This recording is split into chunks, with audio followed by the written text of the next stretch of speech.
Halo Pak Muhammad Faisal, selamat pagi. Selamat pagi Mbak Nadia dan para pendengar radio Itulah. Gimana kabarnya Pak Faisal? Maaf lahir batin ya. Alhamdulillah baik. Maaf lahir batin juga. Ini hari pertama kerja kalau buat saya ya, dan mungkin juga sebagian masyarakat yang lain. Benar-benar hari pertama kerja ya untuk orang-orang itu. Kalau radio setelah kan kerja terus lebaran. Ya. Kalau radio beda. Oke. Pak Faisal, tentang tren pergerakan dolar Amerika yang terus meningkat dan semakin menguat terhadap rupiah, itu gimana Anda mencermati hal ini Pak? Ya, pergerakan nilai tukar rupiah terhadap dolar ini jelas memang tidak lepas dari kondisi eksternal, walaupun juga ada beberapa faktor domestik yang mempengaruhi. Nah, salah satu yang penting dari faktor eksternal yang biasa mempengaruhi nilai tukar rupiah itu adalah memang misalnya kebijakan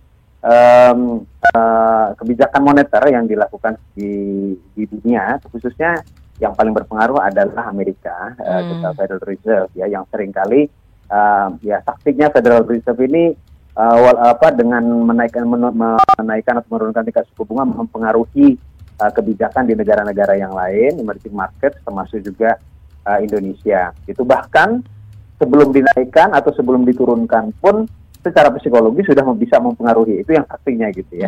Nah, itu salah satu faktor utamanya, dan tentu saja juga ada faktor yang lain seperti masalah konflik geopolitik dan juga faktor-faktor domestik seperti kestabilan makroekonomi Indonesia misalnya. Nah tadi lalu dampaknya sekarang kalau kita melihat perkembangan terakhir melemah ya nilai tukar rupiah, ya ini tadi tidak lepas dari apa yang terjadi di Amerika, di mana Federal Reserve ini kan sebetulnya sebelumnya ini digadang-gadang diharapkan akan menurunkan tingkat suku bunganya setelah tahun kemarin itu mengalami terus melakukan peningkatan tingkat suku bunga atau pengetatan moneter ya, merespon daripada inflasi yang tinggi. Nah, di tahun ini itu ekspektasinya sebetulnya sudah mulai diturunkan karena melihat inflasi yang terus mengalami pelemahan ya dalam beberapa waktu terakhir.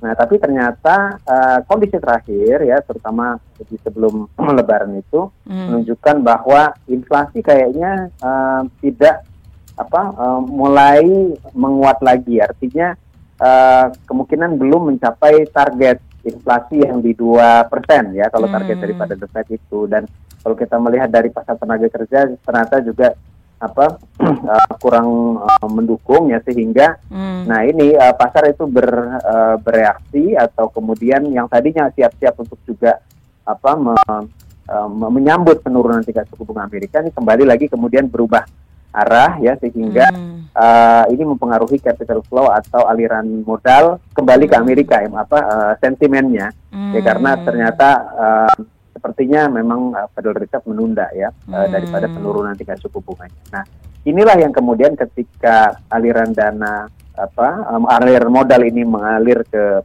sentimennya mengalir kembali ke Amerika, berarti dolar Amerika menguat. Nah, sehingga mata uang negara-negara emerging market itu mengalami pelemahan, termasuk juga rupiah. Dampaknya, kalau dampaknya tentu saja ketika rupiah mengalami pelemahan, tentu saja ini mempengaruhi aktivitas ekspor, impor, perdagangan internasional, dan juga bukan hanya barang, tapi juga perdagangan jasa. Yang di barang itu misalnya berarti para importir barang-barang dari luar itu menjadi biaya impornya menjadi lebih mahal, dan bukan hanya impor barang jadi ya, tapi juga barang-barang setengah jadi, barang-barang untuk aktivitas produksi industri manufaktur yang banyak sekali bergantung ya, jadi kita ini industri manufaktur ini memang banyak sekali bergantung pada bahan baku impor ya. Yang paling besar itu misalnya industri obat-obatan ya atau farmasi, itu kandungan impornya itu tinggi sekali. Tapi bukan hanya itu ya, tapi juga industri manufaktur seperti yang agak high tech ya, seperti otomotif, kemudian industri elektronika, smartphone, bahkan yang agak low teknologi ya seperti industri tekstil, produk tekstil itu juga banyak bergantung dari bahan baku dari luar. Sehingga kalau kemudian rupiah melemah, ini berarti akan meningkatkan ongkos produksi ya dalam hal pengadaan bahan baku dari luar. Sebaliknya dari sisi ekspor, ini sebetulnya kalau tadi impor jadi lebih mahal, ekspor menjadi lebih murah ya. Jadi kalau ekspor lebih murah, mestinya menjadi lebih kompetitif untuk bisa menarik pembeli ya di pasar internasional. Tapi masalahnya yang mengalami pelemahan kan bukan kita saja ya. Jadi negara-negara lain termasuk negara-negara pesaing ekspor kita juga mengalami hal yang sama. Artinya nilai tukar rupiah, nilai tukar mata uang mereka itu juga menjadi lebih lemah, lebih rendah, berarti lebih kompetitif juga. Jadi artinya dampaknya ke peningkatan ekspor itu tidak terlalu signifikan, sementara dampak dari peningkatan biaya untuk impor itu menjadi tinggi. Jadi artinya ini kesimpulannya adalah ada tekanan dalam sektor industri manufaktur di Indonesia, termasuk juga dalam masyarakat yang menikmati barang-barang impor produk-produk jadi.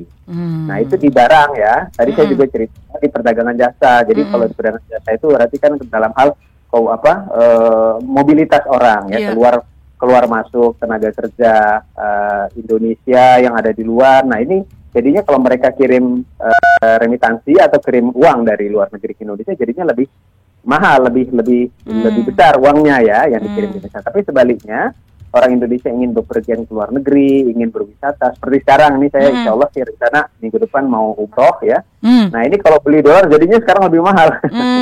Nah jadinya lebih, jadi itu ada untung ruginya. Jadi buat TKI yang kirim uang ke negara ke sini jadi lebih banyak uangnya, sementara yang ingin bepergian ke luar negeri jadi lebih mahal ya. Iya benar juga. Gitu. Iya. Kalau hubungannya dengan dampaknya pada asumsi yang ditetapkan dalam APBN kita bagaimana? Kalau rupiah terdepresiasi terhadap dolar ini, Pak Faisal? Ya, jadi rupiah, nilai tukar rupiah termasuk juga pertumbuhan ekonomi dan lain-lain itu memang masuk dalam asumsi makro APBN ya, sehingga ini mempengaruhi juga dalam prediksi penerimaan dan juga belanja pemerintah. Nah, jadi kalau dari sisi penerimaan juga ini kan ada yang bergantung pada dolar, seperti misalnya penerimaan dari minyak bumi ya, perdagangan internasional minyak bumi ini selain dipengaruhi oleh juga harga minyak dunia juga oleh nilai tukar kurs ya, termasuk juga dalam hal penerimaan dalam perdagangan internasional ya, tarif impor kemudian tarif ekspor. Nah dari sisi belanja juga mempengaruhi ketika komponen belanja pemerintah itu ada kandungan impornya ya, jadi ini bisa melebarkan deviasi ya, gap antara prediksi dalam asumsi makro APBN dengan realisasinya gitu. I see. Seberapa mengkhawatirkan dampaknya terhadap perekonomian kita, Pak Faisal? Ya sebetulnya kalau dia hanya sampai 16.000 saja ini tidak terlalu besar sebetulnya ya.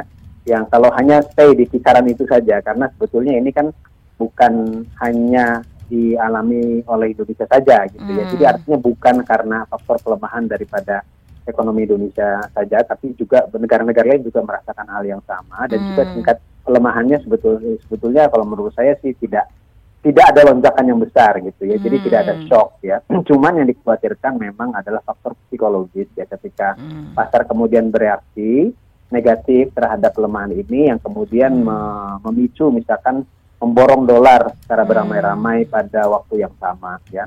Apalagi juga ketika ada sekarang konflik geopolitik internasional kan meningkat ya, dengan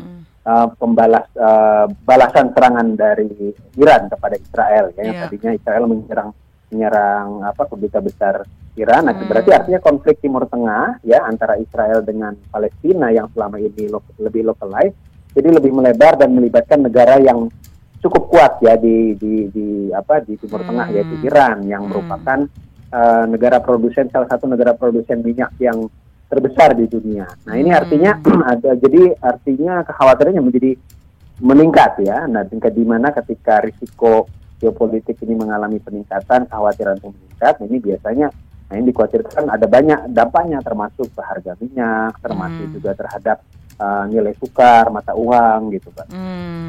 Iya. Lalu buat kita sendiri gimana jalan keluarnya? Apa yang mesti diperbuat maksudnya oleh para pemangku kebijakan di Indonesia ini, Pak Faisal? Ya, jadi mau tidak mau baik kebijakan fiskal maupun moneter harus responsif ya terhadap kondisi ini dan berusaha semaksimal mungkin supaya kondisi ini tidak tidak ada transmisi ya dampak buruknya yang lebih besar terhadap perekonomian domestik.